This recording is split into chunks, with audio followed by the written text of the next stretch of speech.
Les dieux sont immortels et invincibles. Unis, ils sont capables de vaincre les divinités les plus malveillantes. Désunis, le monde retournerait au chaos dont il est issu.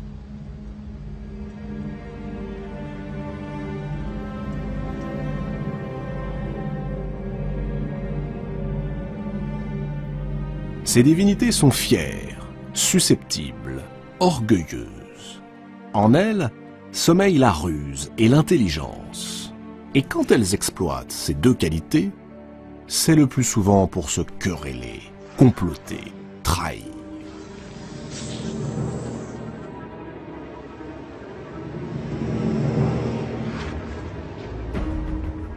Au fond, les dieux ne sont pas loin de ressembler aux mortels.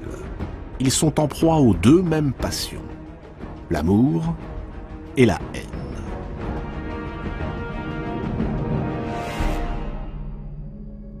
Or, un jour, apparut un dieu plus sage, plus réfléchi que les autres, capable de rassembler et non de diviser, de construire la paix et non de préparer la guerre.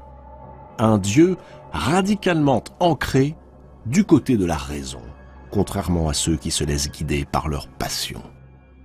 Ce dieu vint au monde, mais ce fut une déesse, Athéna.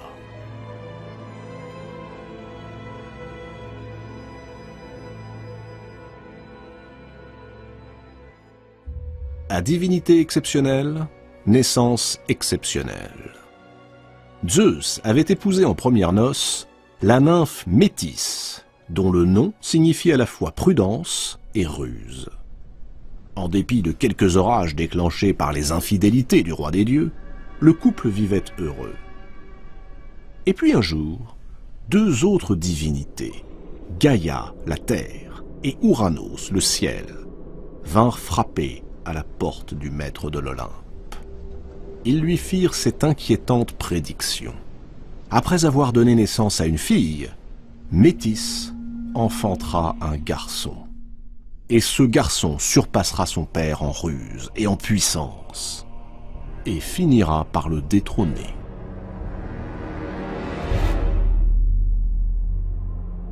Zeus est un souverain sans rival, et il compte bien le rester. Il a conquis son trône de haute lutte, et n'a aucune intention de le partager, encore moins de le céder. Aussi, lorsque Métis fut sur le point d'accoucher, Zeus, qui n'était pas à une ruse près, mit son épouse au défi. À quel point serait-elle capable de se métamorphoser? Métis, loin d'imaginer ce qui se tramait, se prit au jeu. Elle enchaîna les plus incroyables transformations, jusqu'au moment où, encouragée par Zeus, elle se transforma en goutte d'eau. Zeus la félicita, applaudit et l'avala. Ravi du tour qu'il venait de jouer, le roi des dieux retourna à ses affaires. Peu de temps après, Zeus fut pris d'effroyables douleurs à la tête. Des douleurs si aiguës qu'il appela au secours toutes les divinités de l'Olympe. Son fils Héphaïstos, dieu des forgerons, pour le soulager, lui asséna un coup terrible sur le crâne. Aussitôt, prodige des prodiges, une jeune fille jaillit de la brèche, armée, casquée. Elle lança un formidable cri de guerre, un cri qui retentit dans tout l'Olympe. Alors les dieux furent saisis de crainte. Les fleuves et les mers se gonflèrent de vagues mugissantes, et le soleil immobilisa ses chevaux de feu. Athéna venait de naître.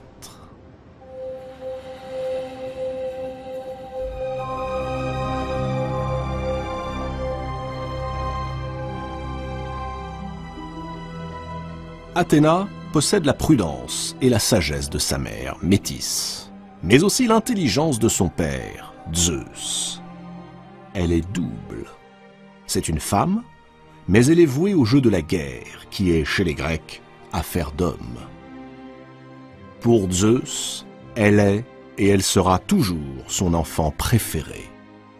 celui à qui il pardonnera tout.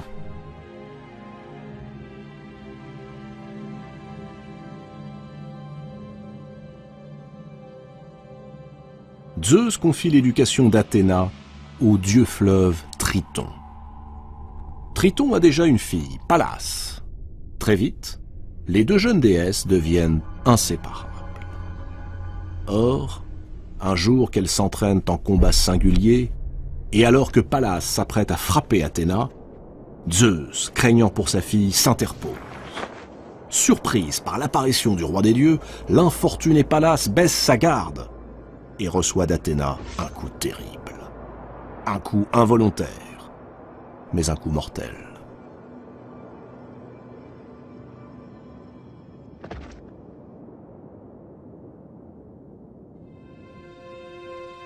Le chagrin d'Athéna est immense. Elle a perdu une sœur. Alors, en signe de douleur, elle décide de placer le nom de son ami avant le sien. On l'appellera désormais Pallas Athéna. Athéna grandit. Sa beauté éblouit tous ceux qui la croisent. Mais Athéna demeure insensible. Elle repousse toutes les avances. Elle est vierge et bien déterminée à le rester. Un dieu, cependant, la poursuit de ses assiduités. Héphaïstos. Héphaïstos est le plus laid, le plus disgracieux de tous les dieux. Forgeron boiteux, c'est lui qui, d'un coup de sa masse, avait permis à Athéna de venir au monde. Il en est d'autant plus amoureux qu'il vient d'être abandonné par son épouse, Aphrodite. Un matin, Athéna se présente à la forge d'Héphaïstos. Elle vient lui commander des armes. Héphaïstos s'empresse de lui dire qu'il n'acceptera aucun paiement, qu'il exécutera ce travail uniquement pour l'amour d'elle. Flattée, Athéna accepte. Quelques jours plus tard, la déesse vient récupérer ses armes. Héphaïstos commence par l'accueillir aimablement. Puis, tout à coup, enflammé par le désir, incapable de se maîtriser, il se précipite sur Athéna et cherche à abuser d'elle. En réalité, Héphaïstos, qui se conduit rarement de façon aussi grossière, est victime d'un mauvais tour, dont l'auteur n'est autre que Poséidon, le frère de Zeus. Poséidon et Athéna entretiennent depuis toujours une rivalité. Poséidon se sert d'Héphaïstos pour nuire à la déesse. Quelques heures auparavant, il lui a donc fait savoir qu'Athéna était en route pour sa forge et qu'elle espérait vivement qu'Héphaïstos lui ferait la cour avec ardeur. Athéna se débat, repousse le forgeron et s'enfuit. Tout boiteux qu'il est, Héphaïstos réussit pourtant à la rattraper et tente à nouveau de s'unir à elle. Il le fait avec tant de maladresse qu'il déchire sa tunique. Le corps dénudé de la déesse lui apparaît dans toute sa splendeur. Héphaïstos est subjugué. Athéna profite de son trouble pour se dégager, mais au moment où elle va s'échapper, un long jet de sperme atteint sa jambe à hauteur de la cuisse.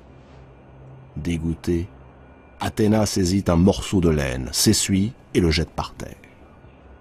Mais la laine, tombée sur le sol, féconde Gaïa, la terre-mère.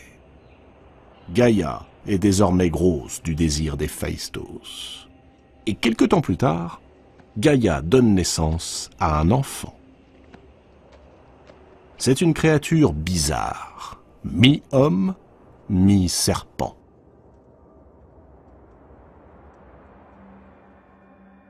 Révoltée, Gaïa déclare qu'elle refuse d'élever l'enfant. Peu importe, Athéna s'en occupera. Elle l'adopte. Elle nomme l'enfant jailli du sol Erichtonios, ce qui signifie l'autochtone. Elle le cache dans une corbeille sacrée qu'elle remet à l'une de ses grandes prêtresses en lui ordonnant d'en prendre grand soin.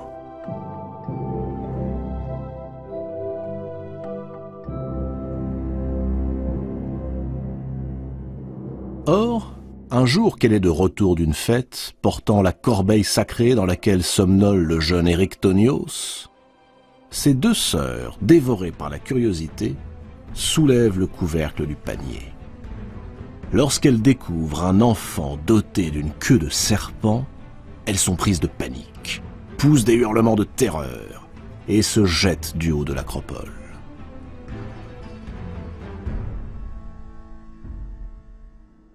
Athéna se précipite. Elle soulève l'enfant de son berceau de fortune et le place à l'abri dans l'enceinte de son temple. Jour après jour, elle va l'élever avec tant d'amour que tous ceux qui les verront seront persuadés que la déesse est sa véritable mère.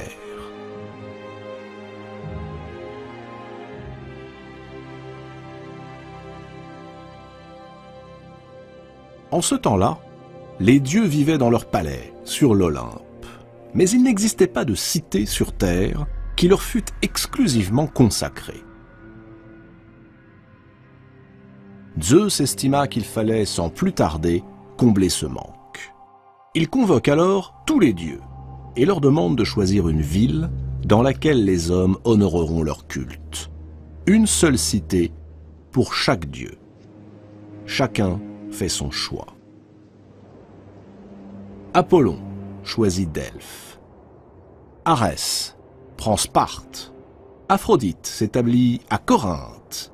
Même Artémis, pourtant solitaire et farouche, se résout à choisir une ville. Ce sera Éphèse. Mais lorsque vient le tour de Poséidon et d'Athéna, tous deux revendiquent la possession de l'Attique. Le ton monte. Voyant son frère et sa fille se disputer de plus en plus violemment, Zeus décide que le roi de l'Attique, le sage Cécrops, sera l'arbitre de ce conflit.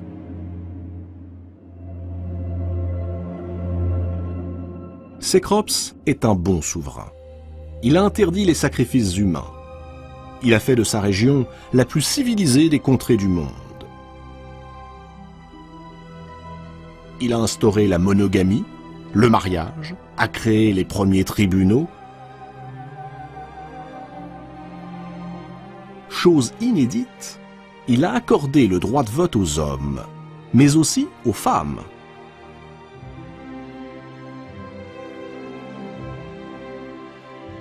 Cécrops obéit aux souhaits de Zeus. Il s'enferme dans son palais. Quelques heures plus tard, il en ressort et déclare que la ville sera placée sous le patronage du dieu qui fera aux hommes le don le plus utile. Poséidon est sûr de l'emporter. Le dieu des océans pointe son trident vers le sol et fait jaillir une magnifique source. Une source d'eau salée qui déferle sur les plaines asséchées. Il offre aux habitants de l'Attique un somptueux bassin, une sorte de piscine géante dans laquelle les hommes pourront occuper leurs loisirs et s'entraîner aux courses nautiques qu'ils affectionnent tant. Puis il redouble son cadeau et offre à Cécrops lui-même un splendide étalon noir, un cheval magique jailli de l'écume et réputé invincible à la guerre. Athéna, elle, réfléchit.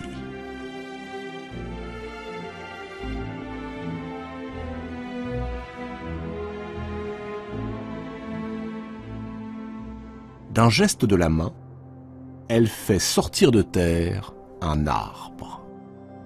Un arbre immense, aux ramures argentées et au tronc noueux. C'est un olivier. Un olivier dont elle proclame que les feuilles ne tomberont jamais, pas même lorsque viendra l'hiver. Cet arbre, assure-t-elle, portera les fruits que vous presserez lorsqu'ils seront bien mûrs. Ils vous nourriront, vous et vos enfants, et les enfants de vos enfants. Cet arbre sera le symbole de la paix et de la fécondité que je vous accorde. Sous le regard de Thémis, la déesse de la justice, les habitants de l'Attique passent au vote. Et ce sont les voix des femmes qui font pencher la balance divine du côté d'Athéna.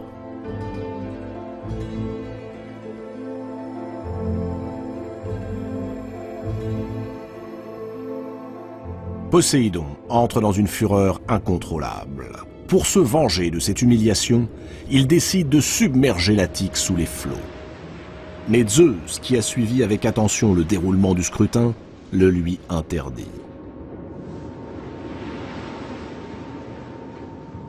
Alors, le seigneur des océans quitte l'Olympe, plein de rancune et de haine à l'égard de la fille de Zeus. Il plonge dans les abysses et regagne son palais, où il s'enferme pour méditer une nouvelle revanche. La raison du choix des habitants de l'Attique est simple. Poséidon leur propose le divertissement et la guerre. Athéna leur offre la paix et l'agriculture. Et en hommage à la déesse, il est décidé que ce lieu s'appellera désormais Athènes. Érictonios, le fils d'Athéna, sera plus tard l'un des premiers rois à régner sur la ville. Athéna va se consacrer au bonheur des hommes. Tout naturellement, elle devient la protectrice des héros. Elle joue un rôle capital dans la réussite de leurs exploits. Sans son aide précieuse, jamais Persée ne serait parvenu à vaincre l'horrible Méduse, dont le visage grimaçant orne désormais le bouclier d'Athéna, cadeau du héros Persée à sa protectrice.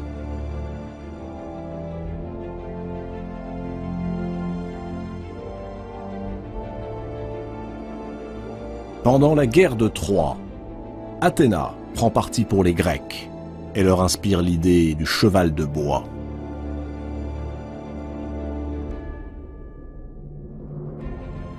Plus tard, elle aide Ulysse à rentrer à Ithaque.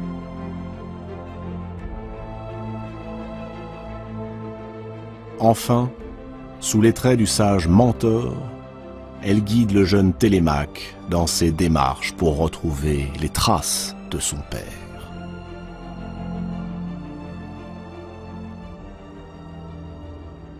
C'est elle aussi qui, un soir, fait entrer secrètement Prométhée dans l'Olympe afin de lui permettre de dérober le feu qu'il ramènera sur Terre pour l'offrir aux mortels.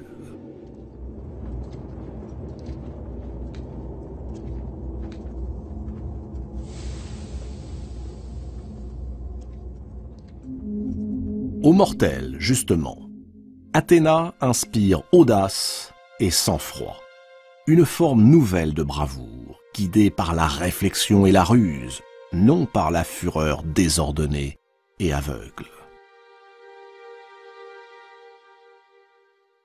Athéna, déesse de la guerre, se présente aux mortels comme l'opposé de son frère Arès, lui aussi dieu de la guerre, mais dieu du carnage et du sang. Athéna, contrairement à Arès, met l'intelligence au service de la guerre, afin de parvenir à la paix et non à l'extermination de l'ennemi.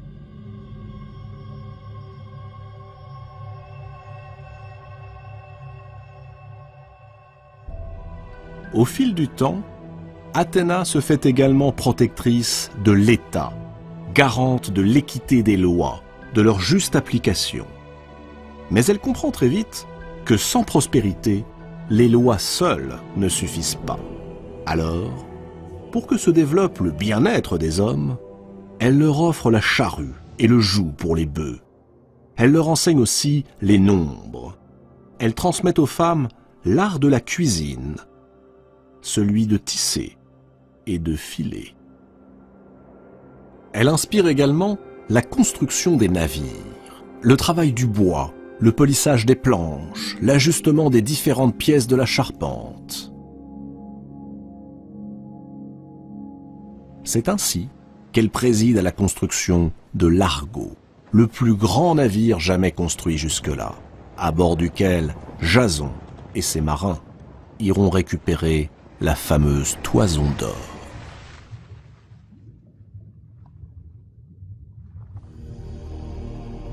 Une seule fois, une seule, Athéna éprouva de la jalousie à l'égard de quelqu'un. Il s'agissait d'une artiste qui, il faut le reconnaître, manquait singulièrement d'humilité. Elle s'appelait Arachné. C'était la fille d'un riche marchand d'étoffes. Arachné était devenue une véritable experte dans l'art raffiné du tissage. Elle confectionnait de magnifiques broderies, imaginait des motifs plus beaux les uns que les autres, fabriquait des voiles ou des robes d'une splendeur que l'on disait inégalable, au point que sa renommée parvint jusqu'aux oreilles d'Athéna, qui décida un beau jour de se rendre compte par elle-même des talents de ce jeune prodige. Athéna prit les traits d'une vieille femme aux tempes grisonnantes et se présenta devant la jeune fille. À sa grande surprise, elle découvrit un personnage orgueilleux, vantard, qui prétendait que nul au monde ne savait filer aussi bien qu'elle, et qui ajouta, comble de maladresse, personne, pas même la déesse Athéna. Athéna prit tout d'abord cette attitude pour une fanfaronnade d'adolescente. Bienveillante, elle conseilla à Arachné de retirer ses paroles et de rendre hommage à la déesse. Mais Arachné, emportée par sa fougue, persista. Oui, elle se sentait capable de défier la puissante Athéna si celle-ci osait se mesurer à elle. Et aussitôt, assurant qu'elle allait en donner la preuve, elle fit courir ses doigts le long de la chaîne. Le métier à tisser crépita, et peu à peu, les motifs apparurent. Arachné avait choisi de représenter les amours des dieux et les métamorphoses dont ils usaient si fréquemment. Quand elle eut terminé, Athéna, toujours déguisée en vieille femme, inspecta son travail. Elle ne trouva rien à redire. C'était la perfection même. Inutile qu'elle se mît à tisser. Le travail de la jeune Arachné dépassait de très loin ce qu'elle pourrait faire. Alors la déesse se laissa submerger par la colère. Elle, pourtant si raisonnable, brisa tout ce qui se trouvait sur son passage et quitta la pièce. Lorsqu'Arachné découvrit que la vieille femme n'était autre qu'Athéna, elle sombra dans le désespoir. Elle venait de commettre un abominable sacrilège et d'infliger une terrible offense à celle qu'elle chérissait pourtant entre toutes. Accablée par le remords, Arachné s'enferma dans le grenier de son père et se pendit.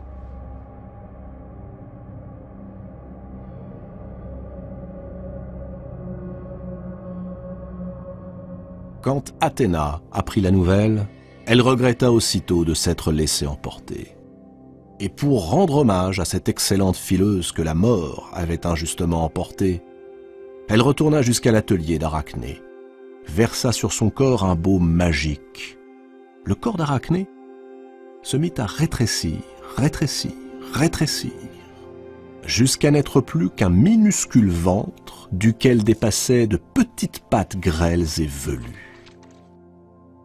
Ainsi, murmura la déesse, tu resteras pendu à jamais, puisque tel fut ton choix. Mais, comme autrefois, tu poursuivras ton œuvre, Arachné, sous les traits d'une araignée. Depuis, sur un métier de fortune qu'un souffle suffit à briser, Arachné tisse sa toile pour l'éternité. Veillez, comme tous les artisans et tous les artistes, par la déesse Athéna.